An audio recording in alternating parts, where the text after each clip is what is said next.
Pessoal. Então, hoje nós vamos começar a nossa terceira aula, que é a aula referente a alguns tópicos de limites, como teorema do confronto, a continuidade, né, de funções trigonométricas, limite fundamental da trigonometria e as propriedades operatórias. Ok? Então, vamos começar aqui com o teorema do confronto. O que é que esse teorema diz? Coloquei aqui já o enunciado. Se nós temos f, g e h funções reais, né, satisfazendo essa condição aqui, que a g de x ela está entre a f de x e a h de x.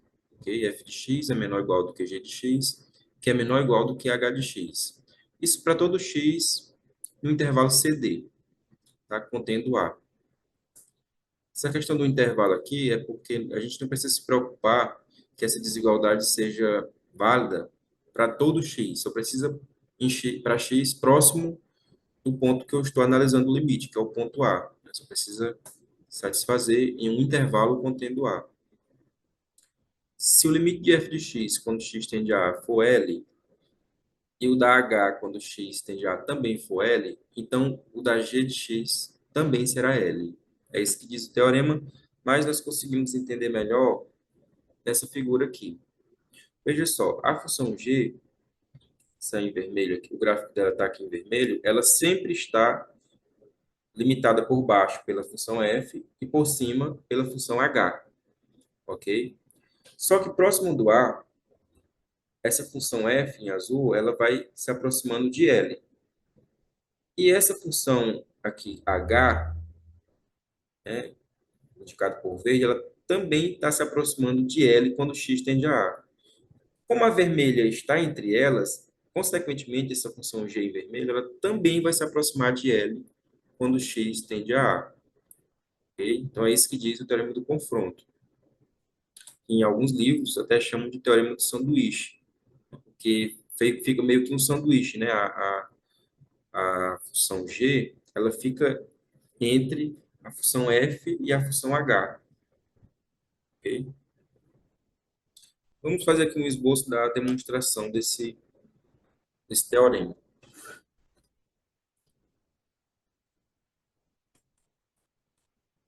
Bom, deixa eu escrever aqui.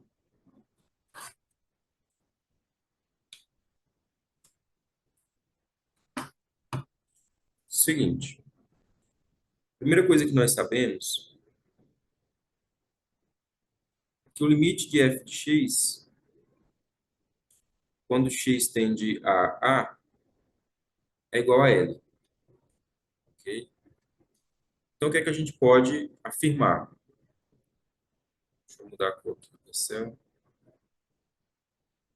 Nós podemos afirmar o seguinte, que existe um delta maior do que zero. Eu vou chamar de delta um porque depois, quando eu for trabalhar com a função h, eu vou precisar de outro delta. Então, eu vou chamar de delta um. De tal forma que se a distância do x a A for menor do que esse delta um, né, e maior do que zero, e óbvio, o x tem que estar nesse intervalo também, tá? Fica subentendido que o x está no intervalo, CD. Isso aqui vai implicar que o f de x, a função f, estou usando o limite da f, isso vai implicar que f de x está entre L mais epsilon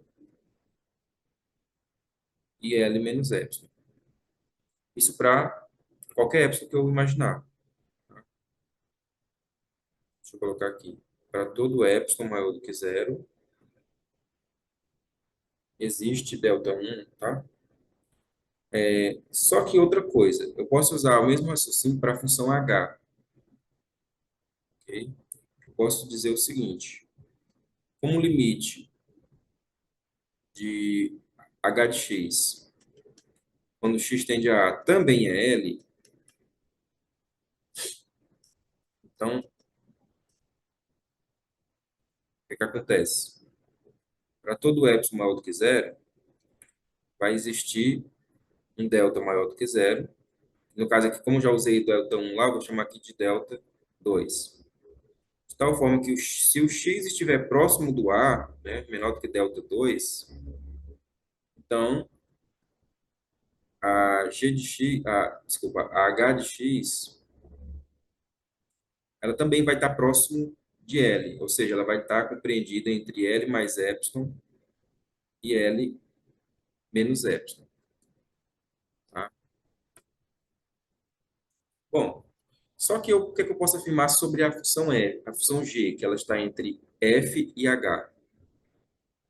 Por hipótese, eu sei que essa função f de x, ela está entre, deixa eu colocar logo assim,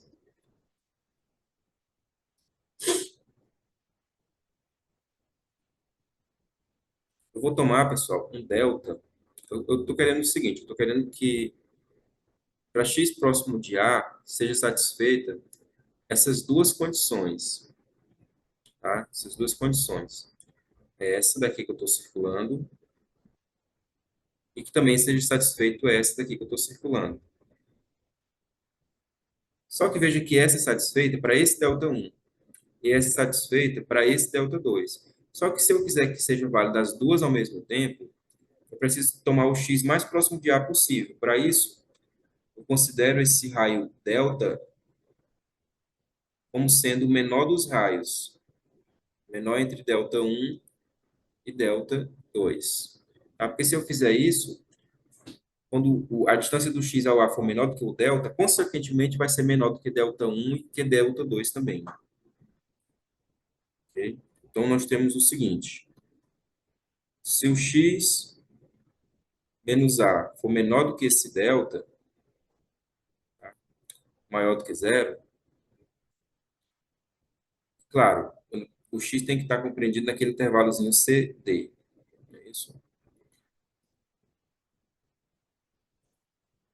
Então, isso daqui vai implicar o seguinte: vai implicar que a f de x, a g de x, na verdade, por hipótese, ela está compreendida entre a h de x e a f de x. Só que nós já vimos que a f de x ela é maior do que L menos epsilon. E a h de x, nós já vimos aqui embaixo, que ela é menor do que L mais epsilon. Então, o que foi que provamos? Em particular, nós provamos que a g de x ela está compreendida entre o L mais epsilon e o L menos epsilon. E isso é exatamente a definição de limite, né? A definição do limite da g de x ser L quando x tende a A. Então, com isso, provamos que o limite de g de x, quando x tende a A, é igual a L. Ok? Esse, como eu disse, é conhecido como teorema do confronto ou teorema do sanduíche. Muito bem.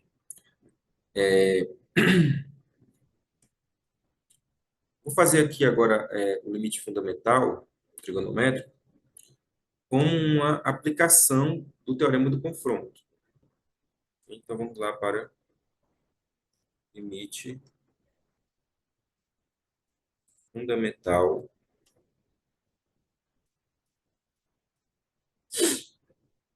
trigonométrico.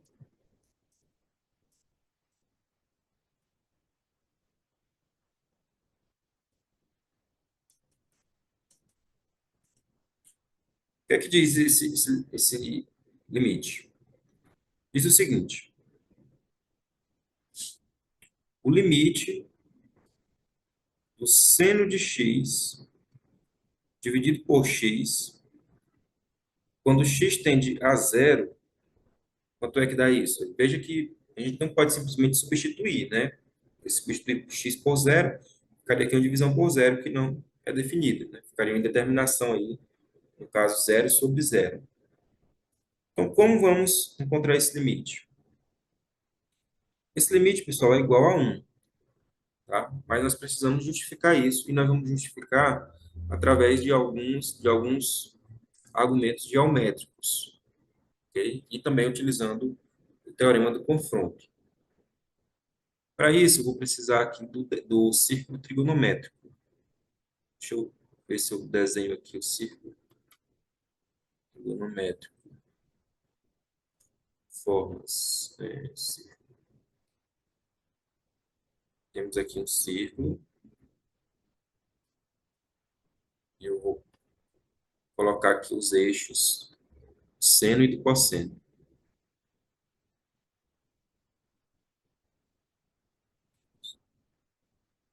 Temos aqui o eixo seno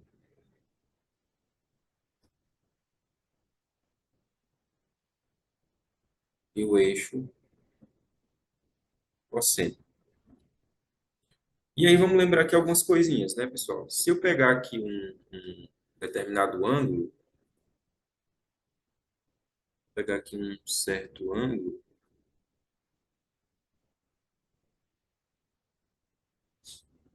que eu vou chamar de x, tá? Lembrando que esses ângulos a gente sempre trabalha com eles, não em graus, mas em radianos, tá? A gente trabalha com as funções trigonométricas, nós trabalhamos aí com radianos. Vamos lembrar que quando eu pego aqui e faço aqui a projeção aqui para baixo, esse valor aqui representa o seno de x. Vou colocar para esse lado. Esse valor representa o seno de x, ok?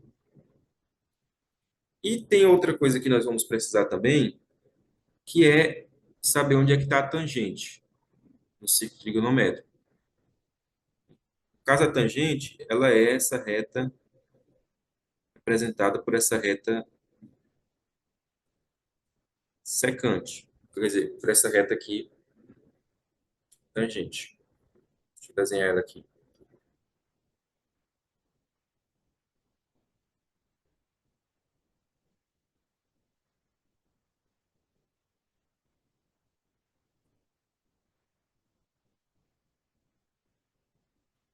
Pronto. Esse pedacinho aqui, pessoal, que eu vou tentar destacar com outra cor aqui,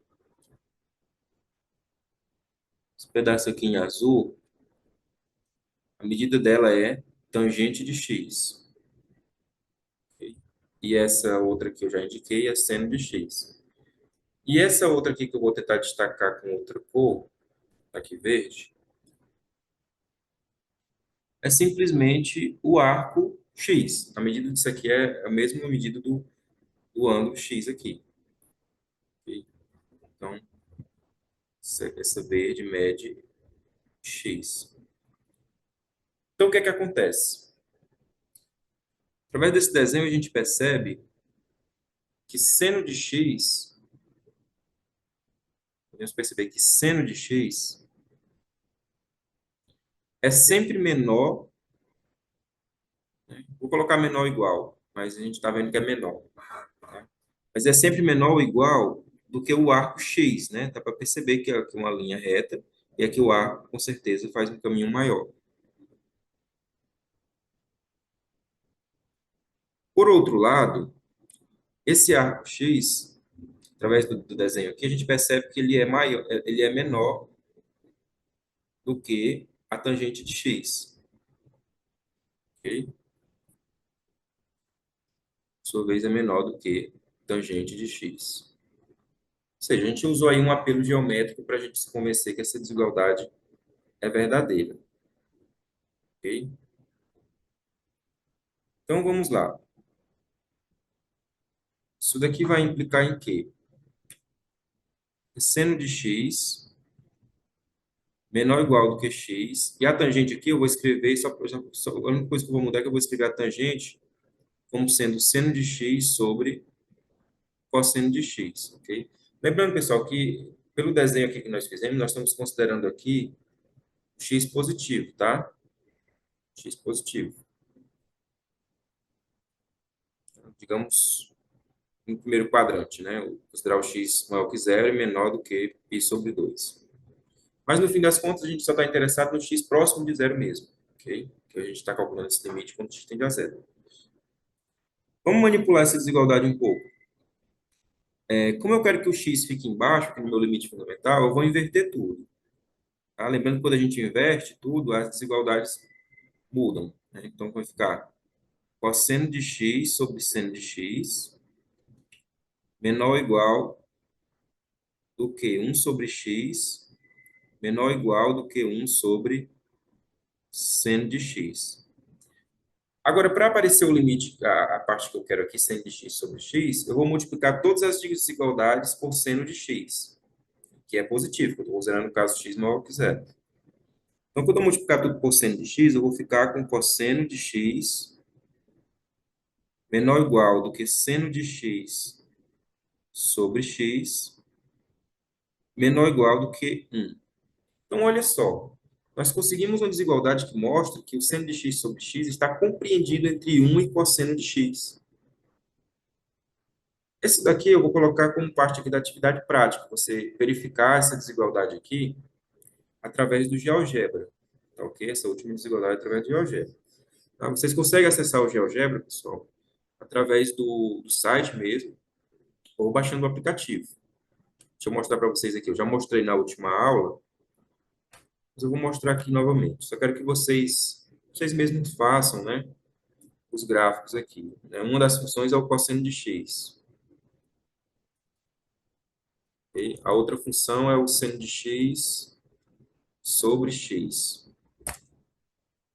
E a outra função é a função 1. Desculpa, ficou errado aqui, porque tem que colocar y igual a 1, para o GeoGebra entender. Então, observe aí que ficou, essa função que eu quero, seno de x sobre x, ela ficou compreendida aqui perto do zero, né, positivo, ela ficou compreendida entre essas duas funções, cosseno de x e 1. Né? Aquelas contas que eu fiz foi para x maior que zero, mas veja que pelo gráfico a gente vê que também para x menor que zero é verdadeira. Tá? Então, eu vou querer que vocês explorem na atividade prática, construir esses gráficos de funções trigonométricas. Ok? Então, vamos voltar aqui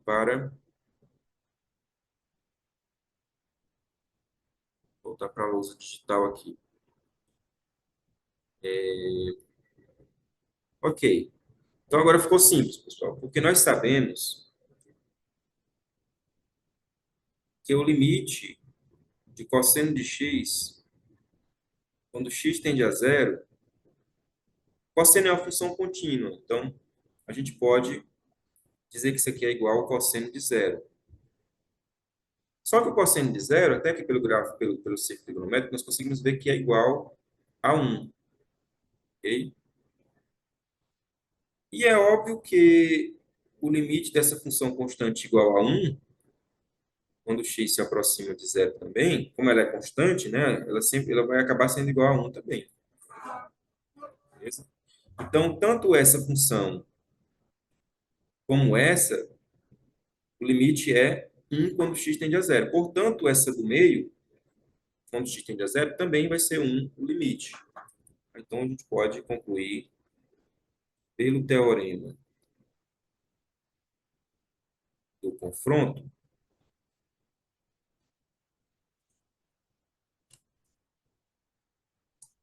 teorema do confronto, nós concluímos que o limite de seno de x sobre x, quando x tende a zero, é igual a 1. Tá? Importantíssimo conhecer esse limite aqui.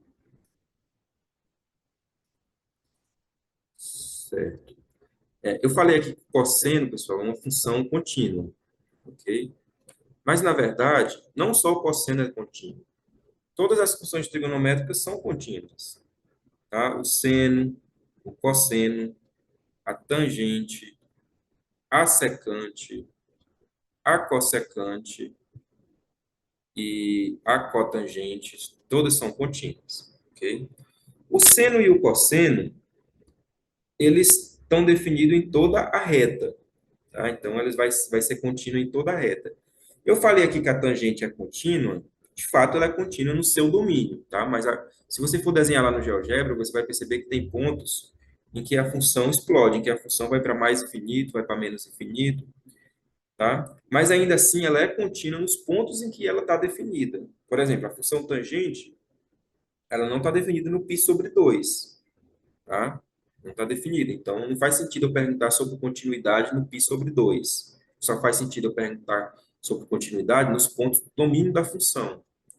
Tá? Então, aqui eu vou deixar também para você verificar a continuidade dessas funções por meio do GeoGebra. Vai fazer parte aí também da atividade prática dessa semana, ok? Mas vocês vão fazer o quê? Vou pedir para vocês desenhar, e vocês podem mandar as imagens, né, do gráfico do seno de x, ó. Você pode vir aqui, diminuir um pouco o zoom. Então, você vê que na reta aqui, ela é uma função contínua, ó, não tem nenhum salto, não tem nenhum probleminha nela aqui. Se você for desenhar o cosseno de x, também é. E aí, se eu quiser ver só o cosseno, eu tiro aqui o seno. A tangente de x, olha só, tirar o cosseno para ficar mais claro. Olha só o gráfico do cosseno de x. Ela é contínua nos pontos em que ela está definida. Tá? Esses pontos aqui são os π sobre, por exemplo, bem aqui, onde essa reta está indo para mais infinito, é o π sobre 2. Tá? E aí, a cada vez que você vai somando π, ela vai descendo isso novamente, né? Pela função periódica. Mas ela é contínua. Aí você depois verificar a cossecante, secante, cotangente. Ok. Deixa eu voltar aqui para a luz.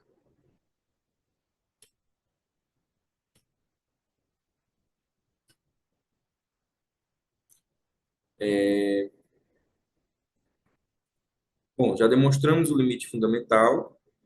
E nós temos ainda, pessoal, para essa aula, uma aplicação do teorema do confronto, que é uma aplicação muito importante também, que é o seguinte: se você tiver uma função, vou pegar aqui o livro aqui para ficar mais prático. Deixa eu procurar ela aqui no livro.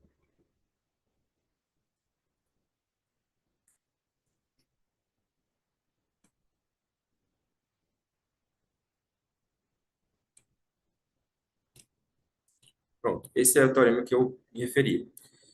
Se você tiver uma função f cujo limite de f de x, quando x tende a um certo ponto A, é zero, e você tiver uma outra função g que é limitada, então o produto dessas funções, quando eu olhar o limite quando x tende a A, ainda vai para zero. Ou seja, se uma função vai para zero quando x vai para um ponto, multiplicado por uma função limitada, o resultado ainda vai para zero. Ok? Como que a gente demonstra isso? Vou fazer aqui no esboço da prova. Ó, pessoal, como essa função g ela é limitada, então eu posso afirmar que g de x ela sempre é menor ou igual do que o módulo, né? Vou pegar logo o módulo.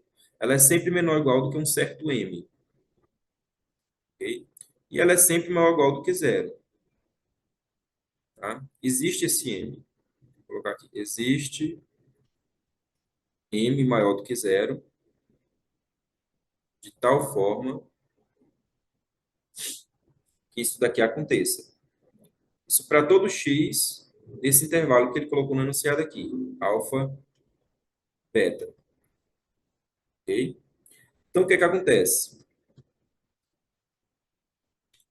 Se eu multiplicar tudo por um módulo de f de x, eu vou ter que o módulo de f de x multiplicado por g de x, né? Eu vou colocar lá todo mundo dentro do módulo. Isso daqui vai ser menor ou igual do que m vezes módulo de f de x, por um lado, né? E por outro lado, que quando eu multiplicar zero por módulo de f, continua zero. Bom, mas o que é que nós sabemos? Nós sabemos que essa parte aqui, deixa eu escrever aqui.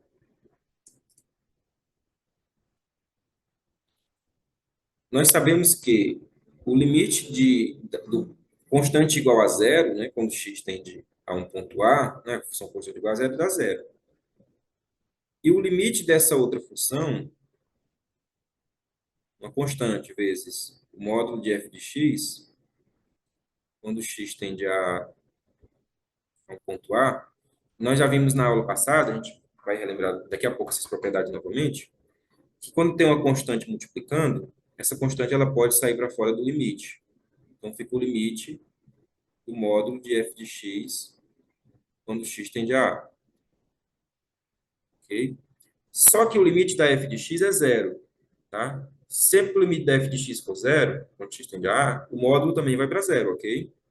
Então aqui fica m vezes zero, que dá zero. Ou seja, isso aqui vai para zero, isso aqui vai para zero, então essa parte do meio, consequentemente, também vai para zero. Então nós podemos concluir que o limite, se o módulo vai para zero, pessoal, a função também vai para zero, ok? Então o limite de f de x vezes g de x, quando x tende a, a um ponto A, isso daqui é igual a zero, ok? Observe, pessoal, que aí ficou subentendido aí que eu usei uma propriedade, tá? Eu usei a seguinte propriedade.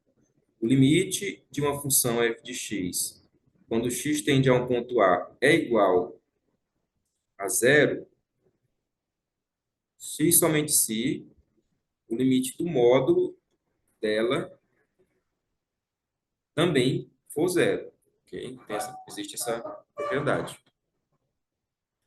Por exemplo, na prática, essa proposição é muito útil.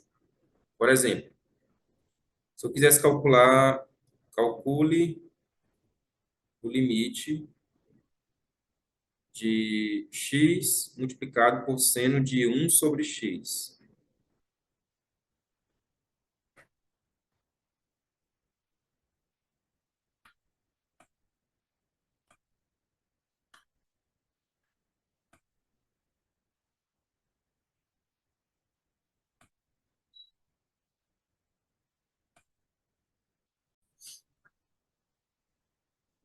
Então, pessoal, esse limite quando x tende a zero. Essa função aqui, ela é a função limitada, né, por um e menos um.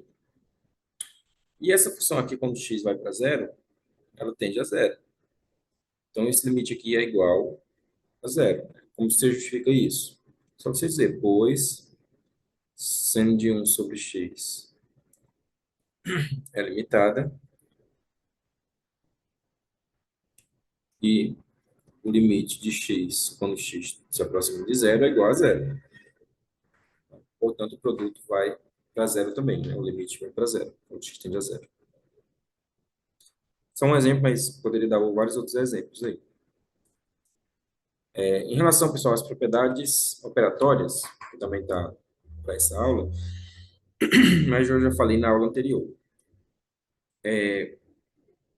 que são aquelas propriedades que uma constante sai para fora do limite, né? O limite da soma é a soma dos limites, o limite do produto é o produto dos limites, caso esses limites existam, é claro, né? Esses limites existem individualmente. O limite do quociente é o quociente dos limites. Claro que o limite do de baixo, né, da função do denominador tem que ser diferente de zero. E o limite da raiz enésima de uma função é a raiz enésima do limite, né? Caso o n seja par, o L ele tem que ser negativo, ok? Porque senão vai dar problema aí. Porque a gente sabe que não existe raiz real de um número, raiz quadrada real de um número negativo, por exemplo. Não existe. Então tem que ter só esse cuidado aí. Vamos fazer aqui alguns exercícios para a gente finalizar, usando aí o que a gente aprendeu nessa aula. Primeiro exercício que eu coloquei, calcular o limite de seno de 8x sobre x quando x tende a zero. Observe que esse limite não é o limite fundamental, mas parece bastante. A gente consegue adaptar ele para ele ficar o limite fundamental. Só nós fazemos o seguinte: seno de 8x sobre x, eu vou multiplicar em cima e embaixo por 8. Ok? Vou fazer aqui devagar. 8 sobre 8. Ok? Fazendo, multipliquei por 1, não alterou em nada. Só organizando, posso escrever isso como sendo seno de 8x sobre 8x. Só que em cima ainda faltou esse 8 aqui. Então, eu vou deixar ele multiplicado aqui por 8. Só que a primeira propriedade diz que uma constante sai para fora do limite. Então, isso aqui é a mesma coisa que 8 que multiplica o limite de seno de 8x sobre 8x quando x se aproxima de zero. Observe que isso daqui é o limite fundamental, porque o limite fundamental, o que importa é que a parte que está em cima aqui e a parte que está embaixo, né, a parte que o seno está aplicado e a parte que está embaixo deve ser a mesma coisa e essa coisa tem que se aproximar de zero. De fato, se x se aproxima de zero, 8x também se aproxima de zero. Ok? Então, isso aqui fica 8 vezes o limite fundamental, que é 1, ou seja, esse limite vale 8. Então, observe que aí nós usamos aí uma propriedade operatória. Outro exemplo. Outro exemplo que eu vou fazer é o limite de 1 menos o cosseno ao quadrado de x sobre x quando x se aproxima de zero. Observe que isso é uma indeterminação, né? Isso vai, quando eu substituir, fica zero sobre zero. Então, eu tenho que fazer alguma coisa. Ah, desculpa, aqui tem, na verdade, que é x ao quadrado, na verdade, tá? Lembre-se que a gente tem o limite fundamental. Quer dizer, nós temos a relação trigonometral, fundamental da trigonometria, né? Que é seno ao quadrado de x mais o cosseno ao quadrado de x. Isso sempre é 1, ok? Então, nós sabemos que 1 menos o cosseno ao quadrado de x é igual ao seno ao quadrado de x, tá bom? Então, esse nosso limite aí, 1 menos o cosseno ao quadrado de x sobre x ao quadrado, isso daqui na realidade é o limite de seno ao quadrado de x sobre x ao quadrado, quando x se aproxima de zero. Bom, mas eu posso escrever isso assim: seno de x sobre x, que multiplica seno de x sobre x. X se aproxima de zero. Como esse limite seno de x sobre x existe, e esse aqui também existe, que é a mesma coisa, então eu posso estar separando em dois limites, né? Eu estou usando aí uma propriedade operatória aí, que o limite produto é o produto dos limites, caso esses limites existam.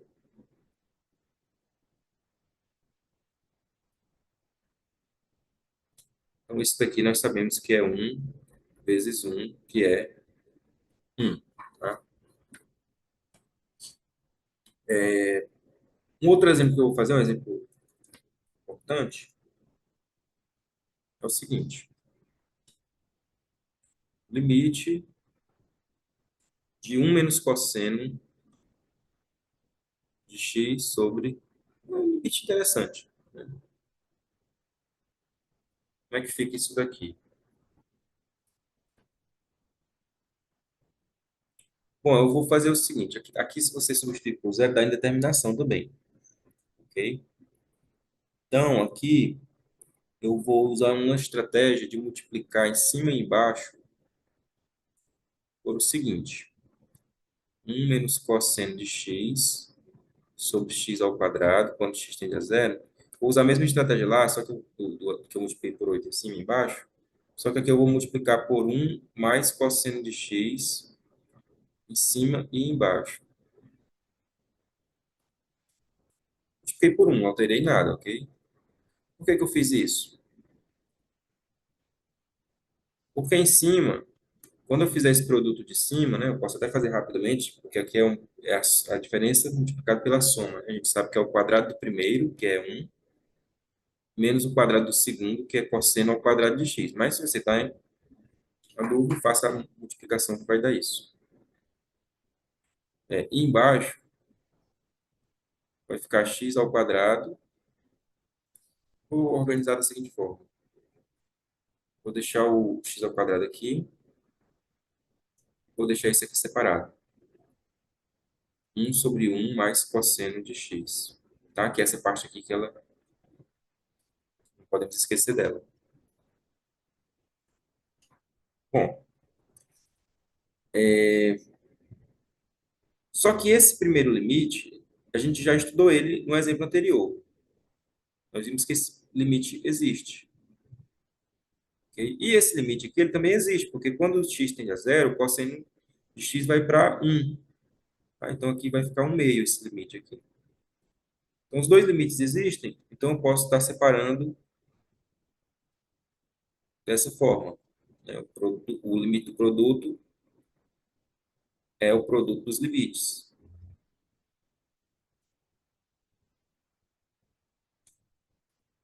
1 sobre 1 mais cosseno de x. Ok, então para finalizar, nós já temos aqui que esse limite nós calculamos. Deu quanto? Acho que deu 1, né? No nosso exemplo anterior, nós fizemos ele deu 1.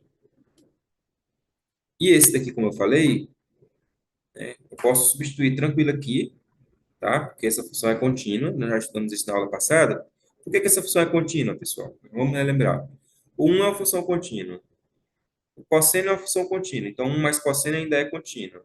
E o quociente de funções contínuas ainda é contínuo. Qual seria o problema? O possível problema que poderia dar aqui seria se quando eu substituir por zero, aqui desse zero, né? Então daria uma indeterminação. Ou poderia dar outro problema maior, né? Mas nesse caso existe. Nesse caso é diferente de zero, né? Então a gente pode simplesmente substituir 1 mais cosseno de zero e isso vai resultar em 1/2, tá?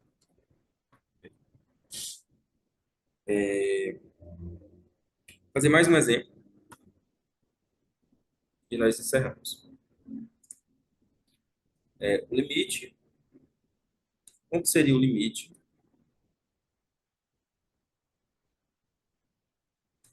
de x sobre seno de x? Exemplo bem rapidinho, só para entender aqui. Bom, você poderia dizer, professor, mas isso não é o limite trigonométrico? Limite fundamental trigonométrico? É bem parecido, né? Sim, é o inverso do trigonométrico, né? Então, eu posso usar a seguinte estratégia. Isso é 1 sobre seno de x sobre x.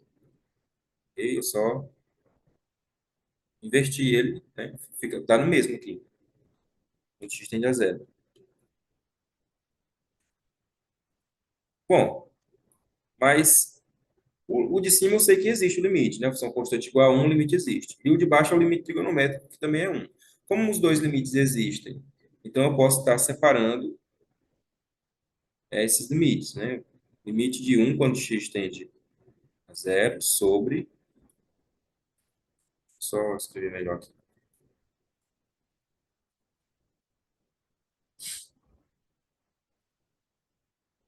Eita, tá pagando é tudo. Isso aqui é o limite de 1 quando x tende a zero sobre o limite de seno de x sobre x quando x tende a zero. Usei aí no caso que o limite do quociente é o quociente dos limites. Caso esses limites existam, e o de baixo seja diferente de zero, é claro. Tá? O limite de 1 é 1 e o limite fundamental é 1 também. Então, isso é 1. Tá? Então, tanto o limite fundamental sendo de x sobre x é 1, como também o seu inverso também é 1. Tá, pessoal? Então, por hoje encerramos.